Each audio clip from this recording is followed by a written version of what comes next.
aí, pessoal, hoje a gente vai falar sobre os episódios 5 e 6 de His Dark Materials, Fronteiras do Universo. Gravar esse vídeo hoje quer dizer que eu estarei editando ele durante o Natal, então o mínimo que vocês podem fazer é deixar um comentário, eu diria triste, né, mas um comentário feliz aqui embaixo e deixar também um like no vídeo. Vocês fazem isso, né? Mesmo que eu não peça.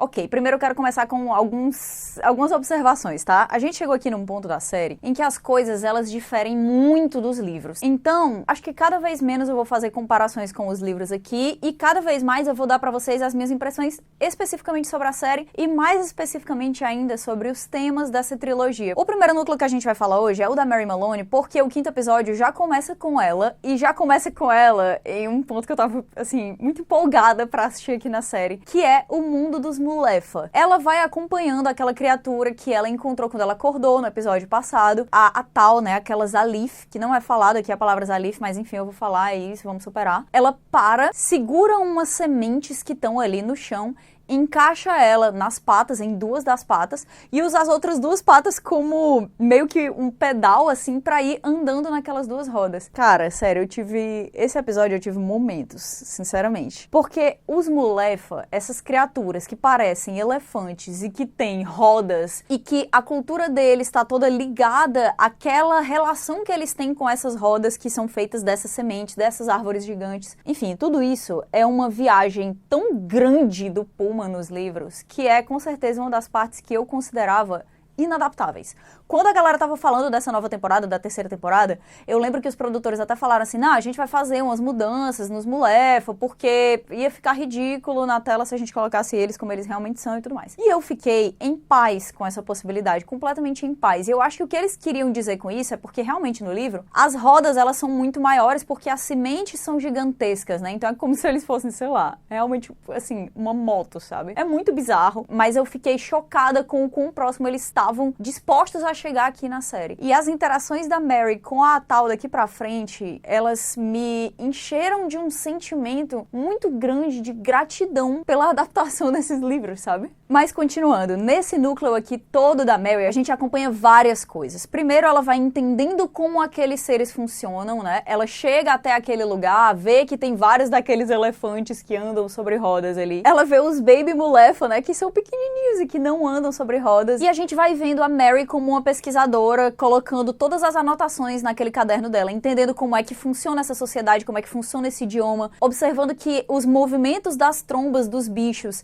eles também têm a ver com essa comunicação. Então, quando ela vai aprendendo o idioma, ela vai gesticulando pra imitar o que eles fazem com a tromba, sendo que ela obviamente não tem tromba, né? É uma crítica que eu tenho que fazer muito grande à HBO especificamente, porque depois eu fiquei vendo na internet as pessoas dizendo assim, nossa, o que eles fizeram com as legendas foi incrível, e aí na HBO as legendas estavam iguais, e aí eu fui atrás da versão da BBC, e o que eles fazem com as legendas na versão da BBC é completamente diferente. Eles vão traduzindo algumas palavras de acordo com o que a Mary consegue perceber que aquelas palavras significam, demonstrando visualmente de um jeito muito elegante o que é aprender um idioma, né? O que é ter essa imersão dentro de uma sociedade, da maneira como ela funciona e ir aos poucos se adaptando àquilo ali. Fiquei bastante chateada que a HBO simplesmente apagou isso aí, mas quis trazer essa informação aqui pra vocês também ficarem com raiva. Uma crítica que eu preciso fazer aqui, porque eu preciso tirar isso da minha cabeça, porque de vez em quando a gente tem que criticar, infelizmente, é que mais uma vez eles deixaram passar as coisas que fazem aquela sociedade ser especial, né? Porque nos livros, a sociedade Mulefa, ela é extremamente evoluída. Do jeito que eles colocaram aqui, que eles só moram embaixo dessas árvores e tem essa conexão com a natureza, foi legal, mas eu gostaria, de verdade, que eles tivessem colocado essas estruturas bem mais complexas. Tanto estruturas sociais, como estruturas de engenharia mesmo, porque eles constroem as casas, né? Eles constroem vários objetos, que é outra coisa que eu preciso falar aqui, que é sobre a luneta âmbar. Não existe luneta âmbar nessa série, a luneta ela não foi construída, né? Eu entendo simplificações para que a gente possa chegar mais rápido a certos pontos, mas eu acho que o núcleo da Mary, até agora aqui na série, ele tá sendo impiedosamente cortado, né? Já é muito difícil você entender qual é a mensagem da jornada dessa personagem. E quando essa história é tão cortada tantas vezes, fica mais difícil ainda. Mas basicamente, a Mary escuta várias vezes essa coisa chamada Sraf. E o que ela sabe é que aquilo é necessário para a vida dos Mulefa e que aquilo tá acabando por algum motivo. Ela não consegue saber o que é esse Sraff, ela não consegue ver esse Sraff. E a Tal fala pra ela que pra ela ajudar em qualquer coisa naquela sociedade, ela vai precisar primeiro enxergar o Sraff. E aí a gente tem essa cena da Mary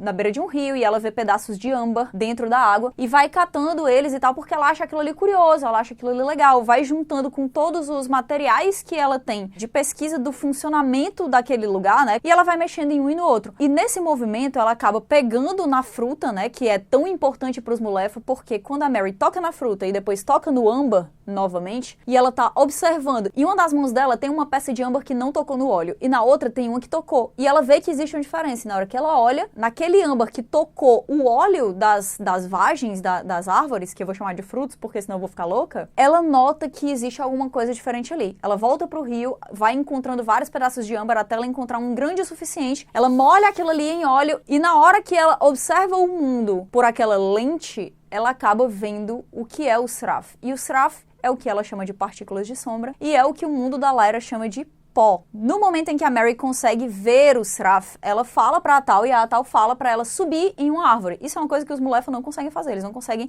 escalar uma árvore. Então a gente tem essa cena da Mary subindo e colocando lá a lente dela, né, pra ver o que tá acontecendo, e é aí que ela nota que todo o Sraff tá deixando aquele lugar. E é por isso que as árvores estão morrendo, e é por isso que tem tantas sementes dessa fruta que estão apodrecidas por todo canto, e é por isso que essa sociedade tá em perigo, porque eles precisam daquilo ali.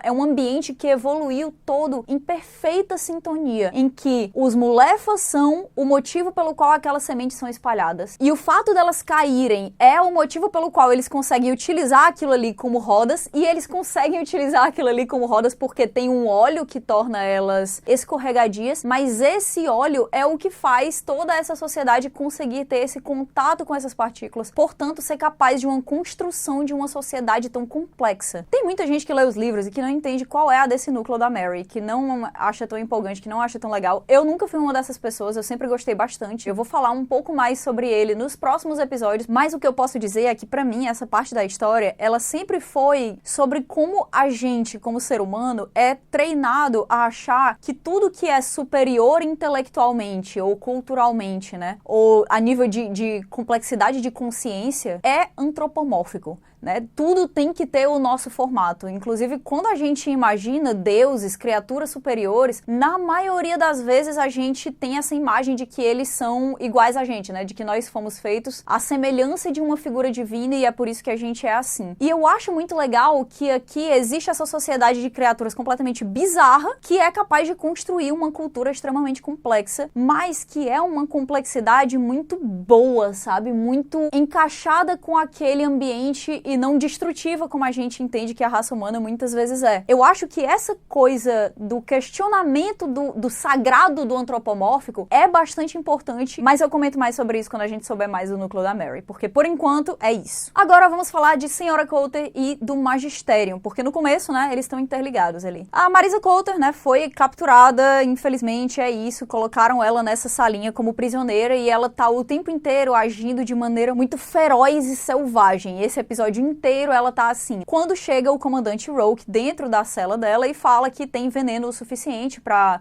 derrubar 2 dos guardas que estão lá na frente, mas não mais do que isso, e é legal a gente saber que o veneno dos Galivespianos, ele tem um limite, ele não pode simplesmente apagar todo mundo dali sem ninguém ver ele e aí ela vai embora, sabe? Não funciona desse jeito. Antes da gente ver a Senhora Coulter sendo levada pra essa execução, a gente vê o Padre MacPhail colocando a mãozinha ali dentro da gaiola onde tá o macaco preso, e a gente vê o Padre Gomes chegando e dizendo, opa, não era proibido tocar nos demons de outras pessoas? O que tá acontecendo aqui? E aí o MacPhail fica puto, né? Fica tipo, quem é que você acha que é? Você tá esquecendo pra quem é que você responde? Aí ele diz, eu respondo à autoridade. Que é uma treta que tecnicamente deveria ser negativa, mas é positiva, porque dá pra gente essa cena do MacPhail tascando um tapa ali no Padre Gomes. Mas ela é levada pra onde tá essa bomba. A gente vê ela passando por várias pessoas que estão ali em oração, como se eles estivessem participando de um rito sagrado, quando eles vão jogar uma bomba pra matar uma criança, porque eles acham que ela é o fruto de todo pecado. Enfim. E quando ela é colocada na cadeira, a doutora Cooper vai lá e a senhora Coulter fala várias vezes que a doutora Cooper não deveria estar fazendo aquilo, que é melhor ela parar, que não adianta. E a gente vê o tempo inteiro que aquela cientista, ela tá pensando sobre aquilo, né? Ela tá tendo um monte de dúvidas. E aí tem uma hora que a Marisa diz assim: você acha mesmo que alguma coisa vai mudar se você fizer isso? Você acha mesmo que alguém vai ficar melhor se o que vocês estão planejando acontecer aqui? E ela fala que em Bolvanga, eles fizeram aquilo ali, né? Eles cortaram aquelas crianças e elas achavam que aquele projeto que elas fizeram juntas era o correto. Elas achavam que aquilo ali era a coisa certa a se fazer, mas não era. Elas estavam erradas. E aquele ciclo de obedecer aquelas ordens que são completamente questionáveis, porque você tá acostumado a só dizer sim e não questionar nada, aquilo tem que parar. E aí, com o Demon dela preso em uma gaiola, ela do outro lado, o MacPhail entra lá, começa a discutir com ela sobre graça e pecados, e por que você se deixou levar, e ainda dá tempo de você se arrepender, se você quiser eu dou aqui a minha última bênção pra você, e ela fala: tira suas mãos de mim, porque você não tem moral pra me perdoar de nada com essas suas mãos, porque elas têm muito sangue. E enquanto tá acontecendo toda a preparação pra execução, a gente vê a Marisa falando: olha, nada vai mudar do que vocês estão fazendo, vocês podem tentar justificar isso como quiserem, mas vocês estão matando uma criança inocente. E aquilo pega na doutora Cooper, que já tá com várias dúvidas. O tempo inteiro o MacPhail tá tentando passar por cima dessas palavras, falando: olha como é elegante o design da autoridade. Mas não foi a autoridade que fez aquilo ali, não é a autoridade que tá decidindo aquelas coisas, são aquelas pessoas que estão decidindo. Acaba que a doutora Cooper desiste, diz que não vai fazer parte daquilo. O MacPhail fica com ódio, ele pega uma ferramenta e acaba matando a doutora Cooper, né, com um golpe. Ele nem pensa duas vezes, ele, né, que é tão sagrado, nossa, as mãos dele, que são capazes de perdoar até todos os erros da senhora Coulter. E olha que a mulher tem erro, viu? E enquanto isso tudo tá acontecendo, o Rourke tá libertando o macaco da gaiola e depois ele vai lá e solta a Marisa Coulter das suas amarras. Ela foge, tem toda uma briga ali com o MacPhail, é uma briga em que ela é muito o macaco, né, em que ela morde, ela arranha, ela bate assim. E na hora que ela vai sair pra ver aonde é que tá esse localizador, a bomba encontrou onde tá a Lyra. Elas sabem que muda tá a Lyra. O MacPhail vai lá, bota o Demon dele de um dos lados, né, na gaiola. Ele vai pra outra cadeira, se prende e começa a se preparar pra esse ritual dele, porque ele preparou toda a máquina, retirou a chave que poderia parar o funcionamento dela. Então, assim, vai acontecer. Ele vai virar esse mártir. Só pra deixar claro aqui, eu acho que esse plot inteiro da bomba do magistério, não sei o que acontece no livro, eu acho ele terrível. Mas eu sei que se eles tirassem isso daqui, eles não conseguiriam fazer o abismo que existe, que a gente vai ver mais tarde aqui nesses episódios. Então eu entendo. E vocês que achavam que eu não conseguia ser consciente o bastante pra criticar o material que eu amo, hein? Quando ela percebe que a bomba vai ser acionada de qualquer maneira, ela entra correndo na sala, tira aquela parte onde tá o cabelo da Lyra, que é também a parte que faz a bomba funcionar, né? Então ela desativa aquele mecanismo e de nada adianta, porque vem uma luz divina do céu e começa a falar, que é o que a gente vê no início do 6º episódio, esse discurso do regente da autoridade, né? Esse discurso do Metatron. Porque a gente vê também que o Alarbus, ele chegou realmente para esse regente e falou: ó, tem esse cara aqui, esse humano, ele tá dando trabalho, ele mandou vir aqui avisar que vai dar ruim pra ti, e o Metatron fica tipo, não tô nem aí, ele não pode fazer nada contra mim. E aí o Alarbus fala que ele citou um novo portador da faca. E novamente o Metatron fala: tá, grandes coisas, até agora nada me impressionou. E é quando o Alarbus fala que esse novo portador da faca não foi corrompido como os portadores passados, que a autoridade, que na verdade é o regente da autoridade, fica: opa, então vamos mandar um recadinho aqui pra eles. Se eles querem fazer bagunça, a gente vai fazer bagunça daqui também. E é nessa hora que a gente escuta esse discurso de que o pó, essas partículas, foram o que deram ao ser humano a capacidade do livre-arbítrio, mas que agora eles estão achando que aquele pó é capaz de fazer deles deuses. Então ele quer saber como é que vai ser quando eles não tiverem mais esse pó. E ele detona essa bomba, abre esse buraco no mundo inteiro, cria esse abismo interdimensional que acaba sugando todas essas partículas ali pra dentro. Então, supondo que o funcionamento inteiro das vidas conscientes de todo esse multiverso depende da existência daquelas partículas, se tudo for sugado, acaba a consciência. Se acaba a consciência, acaba o questionamento. Se acaba o questionamento, a autoridade tem o que ela quer. E tem uma coisa que eu quero falar aqui, porque pode ficar um pouco confuso, mas eu vou dizer como foi mais ou menos que eu entendi, tá? O localizador da bomba tinha colocado exatamente aonde estava a Lyra, mas no mundo dos mortos, que a gente vai ver lá pra frente, eles estão em constante movimento, guiando os mortos pra saída. Aconteceu toda aquela confusão depois que a senhora Coulter tirou o DNA, tecnicamente, da Lyra de dentro da bomba. Então é quase como se a última posição exata exata que a Lyra tava, que o computador teve, fosse o lugar onde a bomba foi jogada, mas na hora que caiu, ela já tava em outro canto, porque ela tava em movimento, né? Não é teleguiado se você teleguiou até certo momento e depois a pessoa foi lá e se moveu. O MacPhail, durante a briga, ele vai lá e acaba matando o Rogue. Tem essa grande explosão, essa luz branca divina, essa coisa perturbadora da Marisa, ela cai. E depois a gente vê ela acordando desse choque, vendo que realmente o cabelo da Lyra tava ali naquela parte que ela desativou, pegando o cabelo da Lyra, encontrando ali o macaco também, e ela sai correndo pra outra parte do Magisterium, onde existe o aletiometrista do Magisterium, que é o Frapável, que a gente já viu um milhão de vezes e a gente sabe que ele é lesado. O que realmente funciona com ele é a pressão, porque a Marisa chega lá e fala assim, me fala imediatamente se ela sobreviveu ou não. E esse leitor, na verdade, diz, a menina tá em escuridão, basicamente, a menina tá no mundo dos mortos. E, obviamente, a gente vai ver as consequências disso na Marisa daqui pra frente. Porque no começo do 6º episódio, a gente começa a acompanhar o nosso próximo núcleo aqui, que é Azriel e toda a sua República do Céu, a sua República do Paraíso. Começa com ele pegando um instrumento de leitura de quantidades de pó, aí ele sobe, tipo,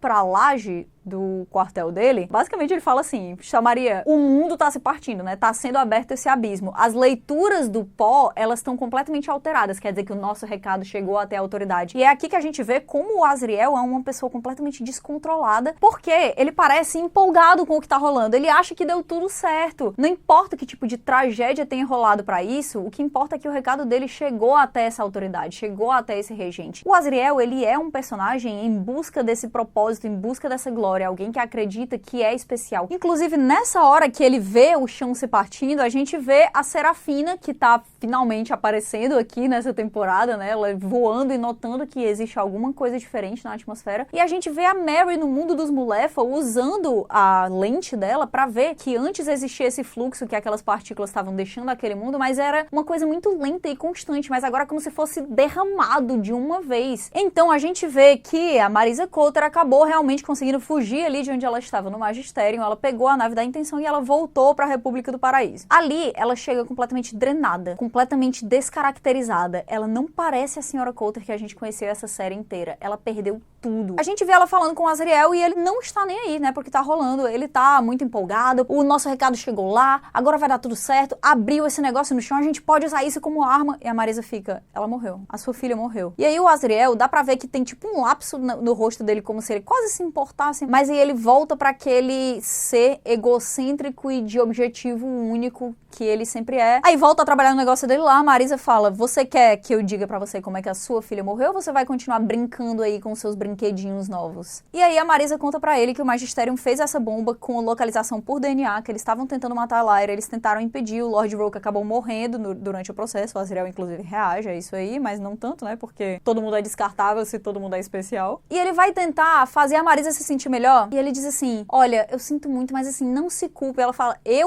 eu não me culpo, não. Eu sei exatamente como é que funciona aquele mecanismo, eu tenho certeza absoluta que eu desativei ele. No entanto, veio uma luz divina do céu, uma luz angélica, e acabou soltando aquela bomba independente de qualquer outra coisa. Então, na verdade, o que aconteceu é que o seu grito de guerra foi escutado pelo Metatron, e aí, por causa disso, agora minha filha morreu, e eu nunca vou perdoar você, porque se não fosse você e as suas ideias megalomaníacas, isso não teria acontecido, e eu ainda teria a minha filha. E a gente vê o Azriel sendo atingido por aquilo ali, né? Acho que mais do que qualquer outra coisa, ele é atingido pela ideia de que a Marisa nunca vai perdoar ele de verdade. E ele perdeu, entre aspas, a única pessoa que ainda entendia ele completamente. Mas não é o suficiente pra ele realmente se importar, porque depois a gente vê o Lord Azriel chegando nesse abismo. Ele olha ali todas aquelas partículas sendo sugadas por aquele buraco. A Estel Maria tá o tempo inteiro dizendo, Azriel, não vai pra isso, não fica isso, é perigoso, porque ela tá sentindo que existe algo muito errado naquele lugar. Enquanto isso tudo tá rolando, a Ruta Skadi e o Ogunmue estão conversando na República do Paraíso, e aquele buraco se abriu, eles estão tentando descobrir o que é que rolou ali, e a Ruta diz que o Sergi, que é o Demon dela, tá tentando observar. Então, ele chega muito perto desse abismo, e aí ele cai, se desfaz em pó, e a Ruta Skadi simplesmente morre, cara. É muito estranho. De qualquer maneira, aquilo serviu pro Ogunmue ficar muito tenso. E mais na frente, a gente vê ele falando com o Azriel que a Ruta Skadi morreu, e o Azriel ficando tipo... Que pena, mas assim, o que importa é que o demon dela foi sugado pelo buraco. Então, se os anjos são feitos da mesma coisa que os demons, quer dizer que aquele buraco também pode ser usado como arma contra os anjos. Eu estava certo, muahaha, né? E aí o Ogum fica tipo assim, brother, volta aqui um minuto e se liga da pessoa que tu tá sendo, porque isso aqui já não é legal. Mas essa discussão é interrompida porque tem uma barulheira lá fora e quando eles vão tentar descobrir o que é, eles acabam vendo que Serafina Peca, ela chegou no canto pela primeira vez com o impacto que eu imaginava que Serafina poderia ter. E aí o Azriel e o Ogum fica tipo, não, ela tava aqui porque ela queria, ela era um membro valioso da nossa resistência, fica de boa aí, calma. E ela sente que a Ruta ainda tá ali de alguma maneira. E o Azriel fala, ela não morreu. Na verdade, eu sinto muito, assim, tem que ser eu que chego com essas notícias pra vocês. Mas aquele buraco ali, ele não quer dizer que a pessoa morre. É como se ela estivesse caindo em um abismo de nada. E a Serafina fala, então ela vai ficar presa nesse limbo eterno, quer dizer que ela nunca vai ter descanso. E ela fica irada, e ela quer matar o Azriel. E o Azriel fica tipo, não, você quer, me mata aí se for necessário, mas se você não se juntar a mim, quer dizer que você nunca vai ter vingança. Daqui pra frente a gente vê a senhora Coulter conversando com o Ogum e perguntando cadê a nave da intenção, e ele pergunta pra ela o que rolou, ela fala que a Lyra tá morta. E o Ogum, que já foi estabelecido aqui como alguém que é muito apegado, que se importa demais com as filhas dele, tenta tocar nessa parte dela que pode talvez ser aberta a essa conexão humana, e ela fala tipo, não quero saber, cadê a nave, sai daqui, não me interessa. O Ogum fala pra ela que não tem nave da intenção ali. O Lorde Azriel pegou ela e foi pro norte, a gente vai já saber o que ele foi fazer. Mas ela chama o macaco, né, vamos pra lá. E aí, ele não vai. E pela primeira vez nessa série, a gente vê que quem tá querendo se separar da Marisa Coulter é o demon dela e não o contrário. E a gente sabe onde é que o Azriel tá, porque a gente vê ele chegando para conversar com ele mesmo. Rei Yorick Burnison, que está lá no norte, putaço, porque nada tá funcionando pro povo dele. Todo o povo dele tá morrendo de fome, eles não tem mais como se alimentar. Tudo isso porque o Lorde Azriel resolveu abrir um buraco no céu e estragou todo o funcionamento do universo.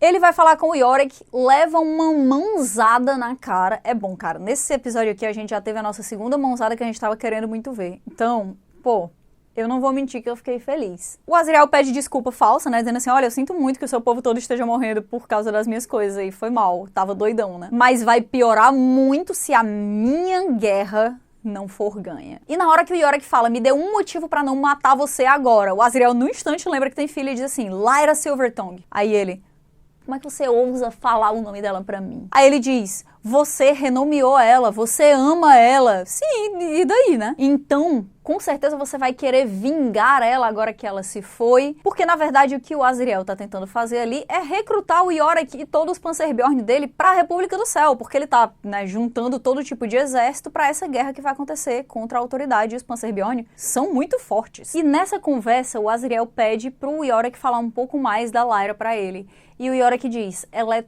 tudo o que você não é. Existe uma sombra no rosto do Azriel de talvez culpa, talvez um pouco de arrependimento de não ter construído essa relação com a filha dele. E quando ele fala que a Lyra já se foi, o Yorick fica tipo, não, tu não tá entendendo, tu é burro. Ele diz que a Lyra tá assim no mundo dos mortos, mas que ela foi porque quis. Tá tudo de boa, ela foi atrás do amigo dela, que inclusive você matou, que é mais um motivo pelo qual eu deveria arrancar essa sua cabecinha desse seu pescoço. E o Azriel, nessa hora, a gente vê esse lado, mais uma vez, egocêntrico e narcisista dele vindo à tona, porque ele fala, pera, se a Lyra tá no mundo dos mortos, quer dizer que ela tá onde? No inferno ou no paraíso? E o Yorick fala, não existe esse negócio de inferno ou paraíso, todo mundo vai pro mesmo canto. It is a soulless place where the dead go, but can never escape. A prisão do Metatron é de lá que ela foi tirar alguém. Imagina, você libertar uma alma. Quer dizer que a minha filha está organizando uma fuga da prisão. E aqui, mais pra frente, a gente vê a Serafina Peca, ela chegando pra conversar com a Marisa Coulter. A feiticeira fala que sente muito pelo que aconteceu e a Marisa imediatamente, ao invés de se abrir aquele apoio, de aceitar essa companhia no luto que ela tá vivendo, ela começa a atacar. Ela diz que torturou uma das feiticeiras irmãs dela. E aí a Serafina fala, eu sei o que você tá tentando fazer, eu não vou fazer o que você quer, né? E a senhora Coulter fala pra Serafina que se ela não vai matar ela por raiva, que ela faça isso por piedade. Love makes us fragile in ways we cannot fathom. I didn't love Lyra. I wasn't able to. E a Serafina fala, o jeito que você tá se sentindo agora é a prova máxima de que você amava ela sim. Eu entendo o que você tá sentindo, porque eu também já perdi o meu filho. E a Lyra é que me trouxe essa esperança de volta, porque ela ia fazer todas essas coisas magníficas, ela ia acabar com a morte, ela ia trazer de volta essa experiência, ela seria a nova Eva. E nessa hora a Marisa fala que a primeira vez que ela escutou essa profecia toda, ela achou terrível. E a Serafina fala, por quê? E ela diz, é porque eu entendi, eu aprendi que Eva era uma pessoa terrível porque ela era culpada de algo vergonhoso. E aqui a gente tem o posicionamento das feiticeiras que é completamente contrário ao posicionamento do magistério. The Magisterium teach the fall is the birth of sin because they fear the unknown. All Eve did was dare to experience. It's an act of bravery. A experiência, ela é uma coisa muito valiosa, porque a Marisa era um monstro. E olha o que a experiência fez com ela, né? Olha o que o amor fez com ela. Ela tá transformada, ela tá mudada. Por mais que ela ainda não seja uma pessoa, pô, maravilhosa, realmente ela passou por muita coisa depois que ela foi retirada desse pensamento que só vai pra um lugar e que acabou convencendo ela de que a coisa certa era mutilar crianças para que elas não fossem tocadas pelo pecado. E mais tarde, quando o Azriel chega e fala pra ela que a Lyra tá viva, ela fica incrédula. Ela fica, não minta pra mim. Aí ele fala, não, ela tá mesmo. Meu coração não vai aguentar, não minta pra mim, eu não quero saber, eu não preciso dessas mentiras que vão me confortar, entendeu? Eu preciso da realidade. Ele fala, é verdade, ela realmente é especial. E ela foi pra esse mundo dos mortos porque ela quis. E Marisa Coulter, que até ainda agora tava falando sobre como essa profecia toda assustava demais ela e parecia muito negativa, ela diz, a profecia é real. É isso que ela tá fazendo, ela tá cumprindo a profecia, ela começa a ficar feliz, ficar alegre com aquilo tudo que tá acontecendo. E aqui eu quero puxar um assunto sobre o figurino da senhora Coulter. Na entrevista que eu já coloquei aqui nos últimos vídeos, que é muito boa na íntegra, vale muito a pena assistir, tem uma hora que a figurinista dela tá falando sobre quais são as inspirações das roupas da senhora Coulter. That led me to Hedy Lamarr, who at the time in her career was seen as the most beautiful woman in Hollywood. She would walk in a room and it would stop, and that's the kind of effect that Mrs. Coulter had to have. What we found very interesting about Hedy Lamarr was that this beauty was a facade, really, for what she was really interested in.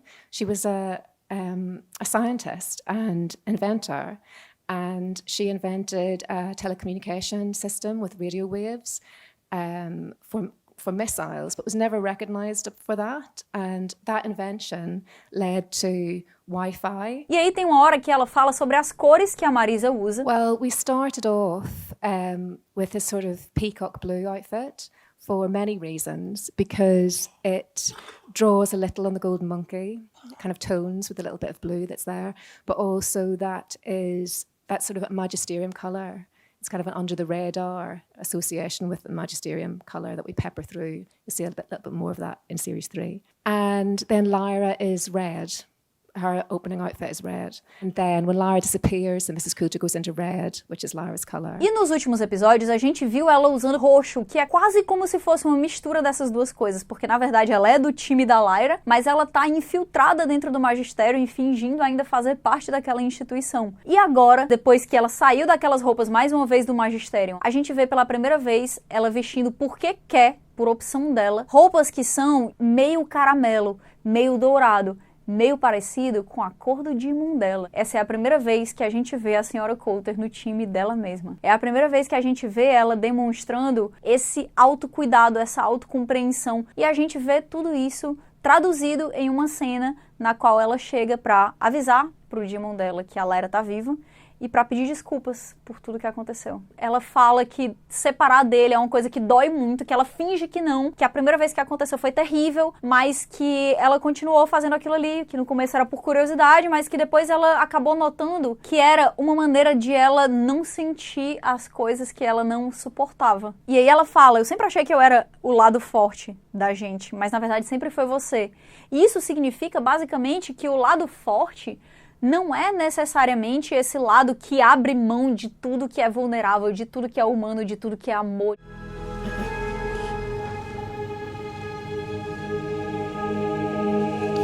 Daí o Azriel e a Marisa claramente vão contar essa história de que a Lyra tá no mundo dos mortos e não morta, né, pra Serafina, e a Serafina fala, se ela tá lá, os demons não entram lá. Então quer dizer que ela tá sem o Pan. Se ela tá sem o Pan, ela tá vulnerável. A gente precisa saber onde é que tá o Pan. Aí o Azriel, não, eu vou mandar um regimento todo atrás dele. Aí a Serafina fica tipo, não, pode deixar que eu mando o Kaiser fazer isso sem chamar muita atenção. Mas se eles realmente fizerem isso, eles vão ter conseguido uma coisa muito mais impressionante, muito mais importante do que qualquer coisa que a sua rebelião já fez. Naquele momento, a gente nota ali que ele tá percebendo que, na verdade, ele faz parte do elenco de apoio. E em certo momento, na República do Céu, a voz da Zafânia toma todos os corredores falando que a primeira parte da profecia foi cumprida. Os mortos foram liberados, eles acabaram com a prisão do Metatron, o que nos leva ao nosso último núcleo desse episódio, Will e Lyra no mundo dos mortos. A jornada deles ali na barca continua de onde a gente deixou de acompanhar da última vez. E como eu falei, né, o Will não gritou, ele não passou por essa grande dor. Eu realmente queria que eles tivessem feito isso, porque ele fica perguntando pra Lyra como é a sensação de estar tão longe assim do Pan. Ele reconhece o que ela tá falando e ele diz, e é mental também, né, como se uma coisa muito íntima tivesse sido tirada de dentro de você e exposta abertamente. E ele fala, você sempre falou que eu tinha um demon e eu nunca acreditei, mas agora é como se eu conhecesse ela a minha vida inteira. Mas então eles chegam nesse canto estranho, o barqueiro entrega pra eles a lanterninha, eles saem carregando essa lanterninha, eles vão andando pra frente procurando o caminho pra tentar encontrar o Roger, que é o objetivo da Lyra ali, e nessa hora começam a aparecer os mortos. Aqui na série, diferente dos livros, os mortos são corpóreos, então eles podem ser tocados e tal. Os mortos chegam e começam a perguntar o que eles estão fazendo ali, vocês estão vivos? A Lyra fala, sim, nós somos visitantes. Uma criança pergunta pra Lyra se ela vem de um mundo onde existem demons, e a Lyra diz que sim, e que o nome do demon dela é Pan. E várias das crianças que estão ali começam a ter vontade de falar sobre os demons delas, né? E a gente ouve um grito lá atrás. A Lyra pede ajuda pra uma criança que vai junto com eles pra tentar mostrar onde tá esse cara. E a menina fala, olha, quando a gente chega aqui, a gente tá procurando muita gente, só que aí com o tempo a gente vai desistindo. Eu lembro que eu cheguei aqui procurando a minha irmã, mas aí não encontrei ela. E aí ao fundo a gente escuta uma voz dizendo, você abandonou a sua irmã. E a gente vê a menina parando e dizendo, eu preciso voltar. E é interessante ver que a Lyra e o Will, eles não reagem àquilo que foi falado pra menina, como se eles não tivessem escutado. O que pra mim é muito interessante porque é como se essas vozes daquelas criaturas tivessem o tempo inteiro na cabeça de todas aquelas pessoas falando tudo que elas fizeram de errado, que eu gosto bastante que elas não apareçam o tempo inteiro, mas que a gente fique escutando a voz, porque a gente sabe que elas estão em toda parte, cujo nome não é dito aqui, mas que no livro são chamadas de arpias. Então eles dois vão andando, acabam se separando, a Lyra entra nessa pira, né, que ela começa a ver o Pantalaimon e ele começa a falar pra ela as coisas mais terríveis. Aí você me deixou pra trás, você me deixou pra morrer, você me abandonou. Mas tem uma hora que o Pan fala, eu sempre soube que você era egoísta e tal, e aí ela fica tipo, não, isso aqui não é verdade, nada disso é verdade, isso não tá acontecendo. Ela grita pelo Will, eles acabam se reunindo e ele tenta fazer ela se sentir melhor, dizendo que nada daquilo é verdade, que ela fique bem. Nesse momento, ela acaba vendo de longe o Roger. Ela corre atrás dele, ele foge, ela corre atrás dele de novo, ele foge de novo. Em certo momento, eles conseguem se encontrar, ela conversa com ele e diz, sou eu, é a sua melhor amiga que tá aqui. You came. Quando a Lyra encontra o Roger, eles notam que ambos estão com 30 anos de idade, né? Eles começam a conversar e ele parece totalmente drenado de todo tipo de energia e ele não parece meio que ter vontade de fugir dali. É bem diferente do Roger do livro. E depois que eles estão quase conseguindo conversar ali, o Will chega, o Roger olha, ele vê que a Lyra conhece o Will e ele sai imediatamente. Ele fica incomodado com isso. E aí eu quero falar, tá?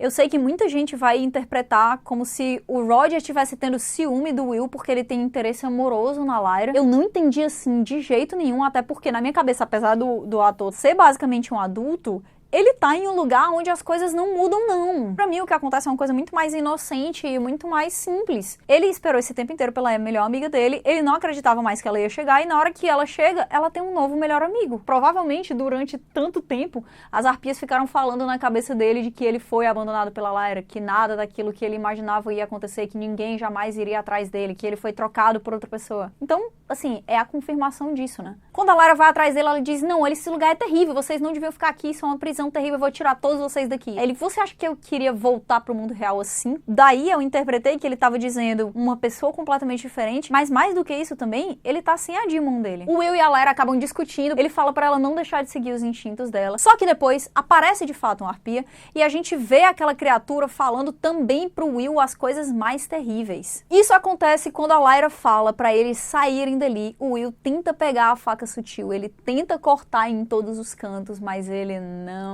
consegue achar nenhuma abertura. Ele diz que só sente pedra. Em todos os cantos ele só sente pedra. Então, na verdade, é como se ele tivesse conseguido abrir um portal, mas naquele portal eles estivessem no subsolo do outro mundo. Como que eles vão sair andando dali? Não dá. Então eles estão presos ali. Eles precisam ir para um lugar mais alto para conseguir sair desse subsolo, para depois abrir esse portal e ir para qualquer outro canto. Mas nessa hora aparecem as Harpias e elas começam a falar coisas terríveis pros dois. E a gente vê os dois sendo drenados daquilo ali, mas a Lyra vê que o Will tá em perigo, ele tá mal, e ela começa a balançar ele, e quando vê que ele não tá reagindo, ela grita com as Harpias e elas saem. A Lyra reencontra o Roger e começa a conversar com ele sobre Jordan. Essa parte é uma das partes mais importantes dessa história, cara, e eu acho que eles poderiam ter feito isso um pouco melhor. Eu queria que eles tivessem dirigido a Daphne King pra ela estar no momento mais carismático dela de toda essa série. Todas as histórias que ela conta no mundo dos mortos, elas tinham que ser especiais a ponto de provar o valor daquelas histórias reais para aquelas criaturas, porque o que ocorre no livro é que ela tenta primeiro contar uma mentira e ela é atacada por essas Harpias que ficam falando que ela é uma mentirosa, uma mentirosa, uma mentirosa. Elas não aceitam essas histórias que são mentiras ali. E quando a Lyra começa a contar essa história que é real e ela começa a descrever a vida lá fora pro Roger, todo mundo começa a prestar atenção. Aqui eu queria que ela tivesse descrito com muita paixão e com muito detalhe todas as sensações de estar vivo, sabe? O cheiro da poeira, a textura quando ela toca em você, o material que ficava embaixo do colchão na cama, e será que ele era frio, ele era quente? Todas essas sensações que lembram o que é estar vivo, que lembram o que é ser humano. Mas de qualquer maneira ela começa a conversar com o Roger, e quando ele começa a falar, lembrar sobre a própria vida dele, a gente nota que a lanterninha dele, que antes estava azul, bem pálido, começa a ficar um pouco mais quente. It was so high up there. O Will chega, fala que todos os mortos querem escutar também a história dela, porque todas aquelas pessoas estão querendo relembrar o que é ser vivo, relembrar o que é sentir qualquer coisa. E ao invés da Lyra continuar contando essa história, que é o que eu queria que ela continuasse fazendo, ela sobe nesse canto mais alto e ela começa a falar pra galera que aquele lugar ali é uma prisão, que eles têm que sair dali. Ela chama o Will, coitado, né? Sobe ali uma vítima do discurso involuntário. E ele fala, eu tenho uma faca que corta entre mundos, então vamos com a gente vai subir e a gente vai tirar vocês daqui. E as Harpias, elas parecem estar em pânico com toda essa situação o tempo inteiro, mas é bastante importante quando aparece uma senhora e fala sobre o que é que eles viveram no mundo real antes de chegar até ali. When we were alive, they told us that when we died, we'd go to heaven. That's why so many of us gave our lives and spent years in prayer and silence, while all the joy of life went to waste around us. Depois, mesmo quando eles se afastam com medo dos gritos daquelas criaturas, uma menina volta e pede para ela continuar contando aquelas histórias, porque eles querem relembrar o que é estar vivos. A Lyra vai falando várias coisas que ela viveu e aquelas pessoas vão começando a ficar mais motivadas a continuar aquela jornada que parece impossível. Uma das Harpias fala, olha, tá ali ela, aquela menina, a Lyra, e vai lá e encara ela de perto assim, e ela fala, vai, faz de mim um fantasma. E quando a criatura não faz nada, a Lyra fica olhando para ela, e a Lyra como personagem, ela tem essa capacidade muito forte de compaixão e de conexão. E ela pergunta, qual é o seu nome? Você deve ter um. E a Harpia fala, sem nome. No meio daquela correria, eles encontram ninguém menos que Lee Scoresby, que na hora que vê a Lyra fica tipo, ai, você tá vivo, meu Deus, que susto. E é muito bom ver o Lin-Manuel Miranda de volta, é muito bom ver o Lee de volta, eu adoro esse personagem. Oh, kid, you really had me there. O Lee fala que tá correndo aí essa história de que tem uma menina louca que tá dizendo que vai tirar todo mundo daquele lugar. E eles continuam essa jornada. Naquele momento, a gente vê o impacto da bomba no Magisterium. Tudo explode, Roger acorda, vai atrás da Lyra, acaba encontrando ela ali desacordada, levanta ela. E eles ficam se questionando o que pode ter acontecido ali. Será que é culpa deles? Será que é culpa das Harpias? E quando eles estão continuando essa jornada deles, é apresentado pra gente essa coisa de quem olha pra baixo é muito atraído por aquela coisa, né? Como se toda a consciência daquelas pessoas, toda a capacidade de raciocínio delas estivessem sendo sugadas e elas estivessem virando coisas apáticas e capazes de simplesmente pular ali porque elas não têm vontade própria. These people are following us because they think we know where we're going. It's fine. I'm gonna get out of here. Mais pra frente eles precisam pular uma parte desse abismo pra ir de uma parte pra outra da estrada e tem essa disputa ali entre o Roger e o Will, que ficam falando, eu sou capaz de ir, não, eu sou. E aí a Lyra chama o Will, né, a gente vê a tristeza no olhar do Roger, porque é como se fosse a confirmação que a melhor amiga dele agora tem outro melhor amigo. E em certo momento eles olham pra trás e o Will não tá querendo falar em nenhum momento ali na Terra dos Mortos que ele tá procurando alguém, quase como se ele tivesse medo de dizer em voz alta que tá procurando e acabar falhando, né, ele que procurou o pai dele a vida toda e só foi encontrar realmente o pai dele nos últimos momentos. Mas eles falam sobre isso na frente do Lee, o Lee fala, qual é o nome dele? Eu posso ir aí, né, passar a palavra aqui pra trás pra ver se a gente encontra, e ele diz, John Perry. E aí o Lee sabe imediatamente quem é. Ele sabe que ele é o filho do xamã. E ele fala, por sorte eu tenho um jeito de chamar ele. E vai embora. Mas quando o Lee vai embora, vai procurar o pai do Will, um pouco mais pra frente no caminho, a Lyra em uma dessas olha pra baixo, em um lugar em que a estrada tá muito fina, e ela acaba talvez cambaleando um pouco demais e caindo. E a gente acha que ela vai cair naquele abismo quando ela é resgatada por uma das arpias. Ela mesma, sem nome, que acaba levando a Lyra pro outro lado. O Will chega lá, pergunta que ela tá bem, né? Os dois estavam jurando que a Lyra foi de arrasto pra cima, mas deu tudo certo. Mas a Lyra agradece a sem nome e fala que em troca quer dar uma coisa pra ela, né? Como agradecimento por ela ter salvo a vida dela. E ela fala, eu vou te dar um nome. A criatura vira e fala, nomes não podem simplesmente ser dados. E a Lyra diz, podem sim. O meu, quem deu, foi um grande amigo meu. E agora eu vou dar um pra você. E aí ela dá o nome mais brega de todos, mas é isso, gente, tá? Vamos abraçar a breguice que ela diz. Seu nome vai ser Asas Graciosas. E aí a Arpia faz tipo, e ela diz assim, não, só se você quiser. Tipo assim, tamo aí negociando. Ela fala, não pode voltar atrás não, deu, tá dado. O Will pergunta qual é o caminho pra eles subirem, pra eles conseguirem fazer esse corte, e a Arpia diz, é pra lá. E o motivo pelo qual ela diz isso não é simplesmente porque ela quer dizer porque agora eles são melhores amigos. Ela diz assim, se vocês não saírem, vocês não vão conseguir contar a história do meu nome. E a Lyra percebe naquela hora que histórias são uma coisa valiosa pra aquela criatura. E pergunta, você gosta de histórias, né? Ela diz, sim, eu gosto das histórias verdadeiras. As histórias verdadeiras, elas são nutritivas. E elas achavam que a única coisa que existia de real daqueles seres humanos, as únicas histórias reais, eram as histórias terríveis, né? Eram as histórias das coisas que mexiam com eles negativamente. Mas, aparentemente não. E aí a Lyra fica tipo, tá, então por que a gente não faz um trato aqui? Você guia todos os mortos pra chegarem no portal que a gente vai abrir e em troca disso você pede deles as histórias reais da vida deles. E aí a Asas Graciosas não concorda abertamente, né? Mas ela sai falando, tá, mas os mentirosos, eles vão se lascar aqui na minha mão. No livro é falado que eles vão escutar essas histórias verdadeiras e que só os que forem sinceros, né, que tiverem tido essas grandes experiências e que consigam contar pra eles dessas grandes experiências, lembrando que grandes experiências não quer dizer necessariamente conhecer um Panzerbjorn e salvar o mundo. Aí, só pra deixar claro, elas falam que existe uma exceção pra crianças que ainda não tiveram experiência nenhuma ou não conseguem contar as histórias pra elas, mas de resto, só vai ficar ali quem mentir. Nesse momento, a Lyra vira e fala, gente, tá tudo bem, elas vão ajudar a gente, só contem histórias pra elas, contem histórias reais. E eu achei que foi feito de um jeito ultra brega isso, mas esse recado, contem histórias, é uma das lições mais fortes dessa trilogia. Se não existisse essa tradição oral de repassar pras outras pessoas as suas experiências, o seu aprendizado, as suas impressões, a gente ainda estaria lá atrás, porque é com o acúmulo dessas histórias, com o acúmulo desses aprendizados na nossa história, que a gente consegue já começar a vida como as crianças começam hoje em dia, sabe? Usando tecnologia, sabendo várias coisas em um mundo em que existe, sei lá, cara, antibiótico, sabe? O Philip Pullman, ele fala abertamente de como essas histórias, elas são poderosas e como elas são importantes. E aqui, no mundo dos mortos, existe esse conceito de que a verdade é o que vai libertar as pessoas, né? Mas mesmo nas histórias que são de ficção, que no final das contas são histórias que são mentiras, a gente aprende muita coisa que é verdade. E se eu não acreditasse tanto no valor dessas histórias e no valor do compartilhamento dessas experiências e na conexão que aquilo traz com outras pessoas e como essa proximidade sua com outros humanos e essa divisão do que é importante, do que é bom e do que é valioso, eu não estaria aqui fazendo o que eu faço, que no final das contas é contar histórias pra vocês. Eu acho que pensar sobre essas coisas é muito valioso, sabe? Porque aos poucos a gente vai ficando muito dormente. E é importante a gente relembrar. Não porque a gente vai morrer e encontrar arpias que precisam das nossas histórias, mas porque esse tipo de conhecimento e de consciência e esse ciclo dessas histórias e desses ensinamentos é importante que todas as vezes que a gente pode, a gente faça esse tipo de experiência aumentar no mundo. And I think we do learn a lot about ourselves through stories. We learn how to fall in love through stories. We learn how to be brave through stories. Yeah.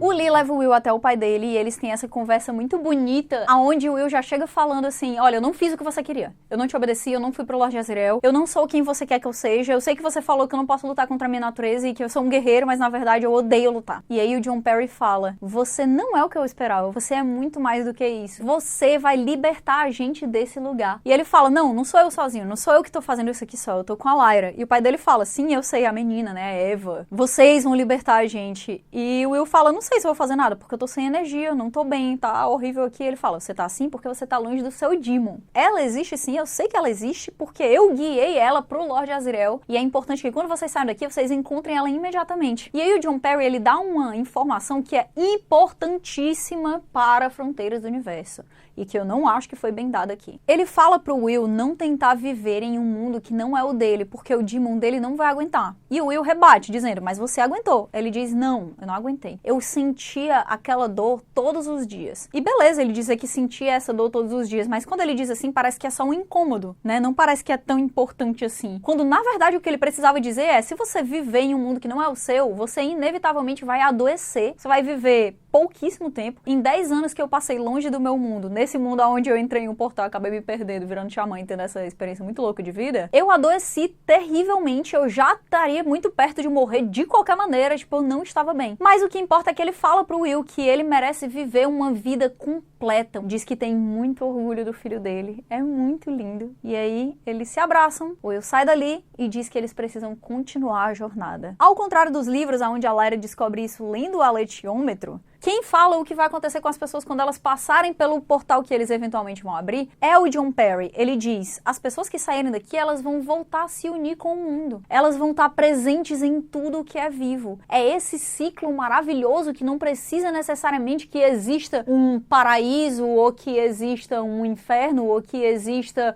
um purgatório onde todas as almas vão ficar. A coisa mais bonita é que o que foi consciente em você vai passar e ser consciente em outras coisas e você vai eternamente fazer parte daquele mundo que é cheio de coisas tão maravilhosas. E quando eles abrem o portal e veem aquele paraíso, que na verdade é só um dos mundos reais, o Roger fala que vai ser o primeiro a sair. Ele dá um abraço na Lyra e ele vai embora. E quando ele sai pelo portal, ele se torna pó. Assim como a gente vê os Demons sumindo e virando essas partículas, acontece a mesma coisa com a galera que sai ali do mundo dos mortos. E a segunda pessoa a se despedir é Lee Scoresby, que dá um abraço na Lyra, fala que ela não precisa ficar triste, que ele vai sair dali e que ele vai encontrar a Hester dele. E eles vão ficar juntos de novo, porque em algum lugar, naquele céu, naquele mundo, existem também as partículas da Hester. Ela tá lá esperando pelo Lee esse tempo inteiro. Gonna be with my Hester.